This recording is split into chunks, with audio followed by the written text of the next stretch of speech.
जय श्री कृष्णा। दोस्तों, आज की कहानी बड़ी ही दिलचस्प तथा बड़ी ही मज़ेदार कहानी है, तो कहानी को पूरी ज़रूर सुनिएगा। यह कहानी हजारों वर्ष पुरानी है। एक घने वन में एक कुटिया में एक बूढ़ा घोरी रहता था। उसकी लंबी लंबी जटाएं उसके शरीर पर इस प्रकार फैली रहती थी मानो किसी बरगद के वृक्ष की जटाएं हों। वह सदा अपने पूरे शरीर पर शमशान की राख मलकर रखता था। उसके गले में खोपड़ियों की माला लटकी रहती थी और वह शिव का कट्टर भगत था।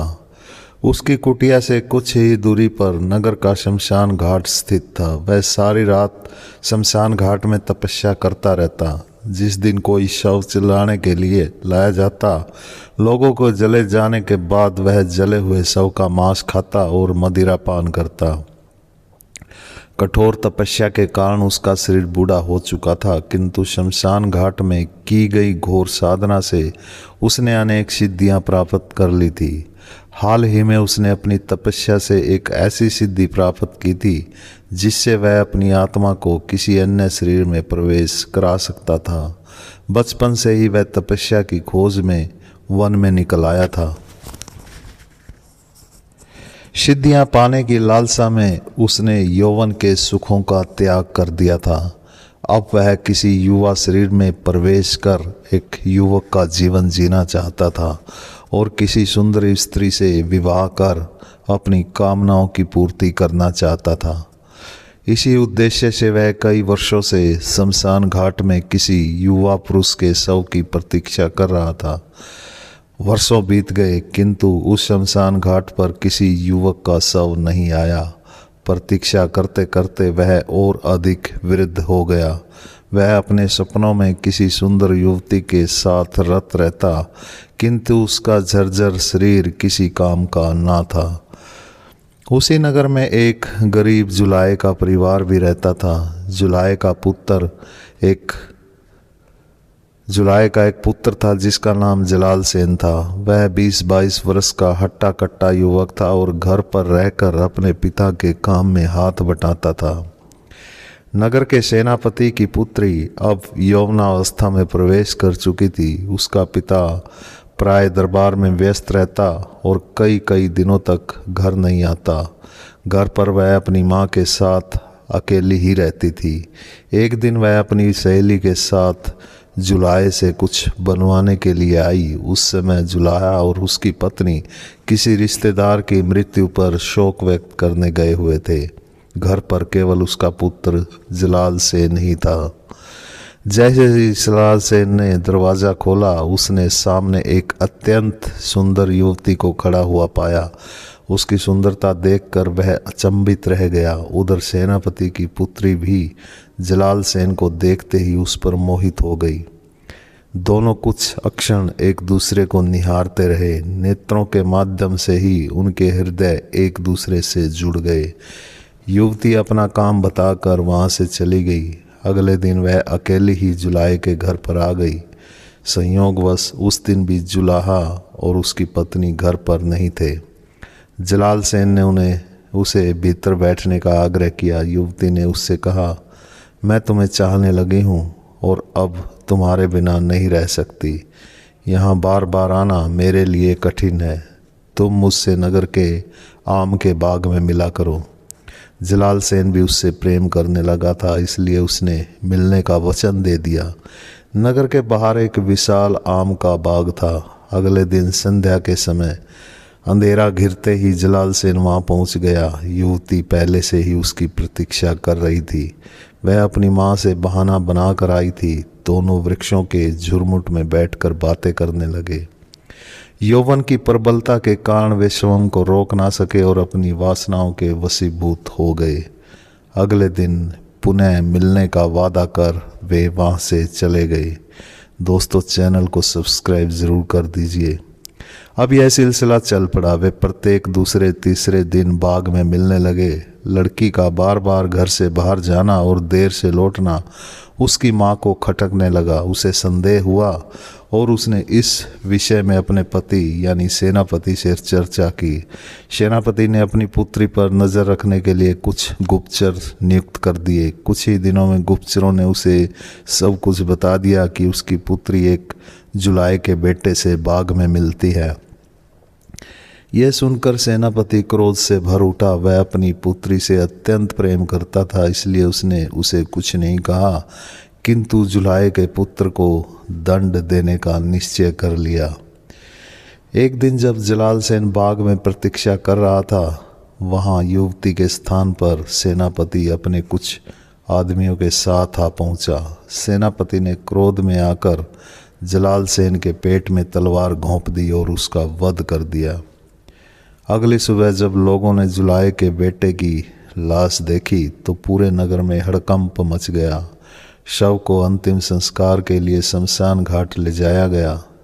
युवक की असामयिक मृत्यु पर उसके परिजन विलाप कर रहे थे। शमशान घाट से उठती रोने पीटने की करुण आवाज़ें अघोरी की कुटिया तक भी पहुंच गई। चिताओं के धुएं में घुला हुआ वह विलाप रात की निस्तब्धता को चीर रहा था। अघोरी ने ध्यान खोला और अपने शिष्य की ओर देखते हुए कठोर स्वर में कहा, जाओ पता लगा कर आओ, इतना हाहाकार क्यों मचा हुआ है? ऐसा कौन मर गया कि लोग शव पर इतना विलाप कर रहे हैं? शिष्य ने हाथ जोड़कर उत्तर दिया, गुरुदेव, मैं अभी साधना के कार्य में लगा हुआ हूँ, आप ही स्वयं जाकर देख लें। यह सुनकर अघोरी उठ खड़ा हुआ। अपनी जटाओं को समेटता हुआ वह शमशान घाट की ओर चल पड़ा। वहां पहुंचकर उसने देखा कि एक युवा का शव दाह संस्कार के लिए लाया गया था। अभी चिता सजाई जा रही थी, अग्नि नहीं दी गई थी। चारों ओर शोकाकुल परिजन रो रहे थे। युवक के शरीर पर दृष्टि पड़ते ही उस बूढ़े अघोरी की आंखों में अजीब सी चमक आ गई। उसके मन में ऐसा उल्लास उमड़ पड़ा मानो वर्षों बाद उसे अमूल्य खजाना मिल गया हो। वर्षों की प्रतीक्षा आज समाप्त हो गई थी। जिस युवा शरीर की उसे तलाश थी वह उसके सामने निष्प्राण पड़ा था। अपनी योग सिद्धि से उसने क्षण भर में जान लिया कि उस युवक के साथ क्या घटित हुआ था और उसकी हत्या किसने की थी। उसे यह भी ज्ञात हो गया था कि एक सुंदर युवती के कारण नगर के सेनापति ने इस निर्दोष युवक का वध कर दिया था। अघोरी के मन में कोई करुणा नहीं जागी। उसके भीतर केवल एक ही लालसा थी, यौवन का सुख भोगने की। उसने निश्चय कर लिया कि वह इसी युवा शरीर में अपनी आत्मा का प्रवेश कराएगा। वह वहां से चुपचाप खिसक गया और एकांत स्थान में पहुंचकर अपनी सिद्धि का प्रयोग करने लगा। मंत्रोच्चार के साथ उसने अपनी आत्मा को अपने झरझर बूढ़े शरीर से अलग कर दिया और उस आत्मा को युवक के शरीर में प्रवेश करा दिया। इधर शमशान घाट में युवक के शव को चिता पर लेटाया जा चुका था। जैसे ही अघोरी की आत्मा उस शरीर में प्रवेश कर गई, युवक अचानक चिता पर उठकर बैठ गया। यह देखकर वहां उपस्थित लोग भय से चीख पड़े। कुछ लोग इधर उधर भागने लगे तो कुछ मूर्छित हो गए। युवक जिसके भीतर अब अघोरी की आत्मा थी, उसने ऊंचे स्वर में कहा, डरो मत, मैं अभी जीवित हूँ। लोग हिम्मत जुटाकर उसके चारों ओर इकट्ठा हो गए। सबकी आंखें भय तथा विस्मय से फटी की फटी रह गई। युवक ने आगे कहा, मेरा वध इस नगर के सेनापति ने किया है। मैं उसकी पुत्री से प्रेम करता था और वह भी मुझे प्रेम करती थी। इसी कारण उसने क्रोध में आकर मुझे मार डाला, किंतु मेरा मृत्यु काल अभी नहीं आया था, इसलिए यमराज ने मुझे वापस भेज दिया।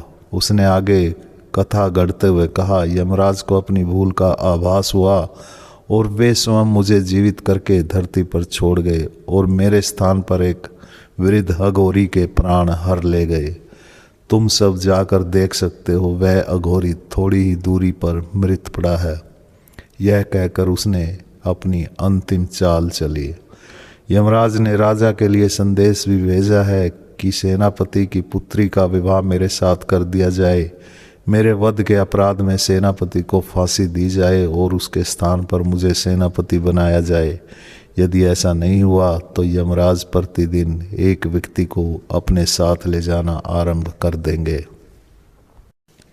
लोगों ने जाकर देखा, वास्तव में अघोरी का शव कुछ दूरी पर पड़ा था। यह देखकर उन्हें युवक की बात पर पूरा विश्वास हो गया। धीरे धीरे युवक के जीवित होने का समाचार राजा तक भी पहुंच गया। राजा ने पूरे प्रकरण की जांच करवाई। कठोर पूछताछ में सेनापति टूट गया और उसने अपना अपराध स्वीकार कर लिया। अब नगरवासियों को भी विश्वास हो गया कि युवक सत्य बोल रहा है। राजा के आदेश से सेनापति को फांसी दे दी गई और उसके स्थान पर उसी युवक को नया सेनापति नियुक्त कर दिया गया। कुछ समय बाद उस युवक के रूप में अघोरी ने सेनापति की पुत्री से विवाह कर लिया। वह युवती यह जान ही ना सकी कि जिसके साथ वह रह रही है वह जलाल सेन नहीं बल्कि एक सिद्ध अघोरी की आत्मा है। अघोरी ने अपनी सिद्धियों के बल पर युवक के जीवन की प्रत्येक स्मृति, प्रत्येक दिनचर्या को जान लिया था। इसी कारण किसी को भी उस पर कभी संदेह नहीं हुआ। समय बीतने लगा। नगर में सब कुछ सामान्य दिखाई देता था, परंतु वास्तव में सब कुछ सामान्य नहीं था। नया सेनापति जो बाहर से जलाल सेन था पर भीतर से अघोरी, अब ऐश्वर्य, सत्ता और यौवन के सुख भोग रहा था। राजमहल में उसका वैभव दिन दूना रात चौगुना बढ़ता गया। सेनापति की पुत्री जो अब उसकी पत्नी थी उसे एक आदर्श पति समझती थी, किंतु अघोरी की आत्मा अभी भी अघोरी की ही थी। उसका मन वासना, अहंकार और तंत्र सिद्धियों से अभी भी भरा हुआ था। सत्ता पाकर भी उसमें करुणा नहीं आई बल्कि क्रूरता और बढ़ गई। वह गुप्त रूप से तांत्रिक साधनाएं अभी भी करता था। कई रातों को वह महल से निकलकर फिर से उसी शमशान घाट की ओर चला जाता जहां कभी उसने साधना की थी। धीरे धीरे नगर में अजीब घटनाएं होने लगी। कभी कोई स्वस्थ व्यक्ति अचानक मर जाता, कभी कोई बच्चा रातों रात बीमार पड़ जाता और कभी कभी लोगों को शमशान घाट के पास एक भयानक छाया दिखाई देती। नगरवासियों के मन में भय बैठने लगा। लोग आपस में बातें करने लगे। ऐसा लगता है राजा ने जिसे सेनापति बनाया है वह साधारण मनुष्य नहीं है। उधर सेनापति की पत्नी भी अब थोड़ी सी विचलित रहने लगी थी। उसने देखा कि उसका पति रात में मंत्र बुदबुदाता है। कभी कभी उसकी आंखों में अजीब सी लाली भी आ जाती है और उसका स्पर्श पहले जैसा नहीं रहा था। उसे ऐसा प्रतीत होने लगा मानो उसका पति वह नहीं है जिसे उसने प्रेम किया था।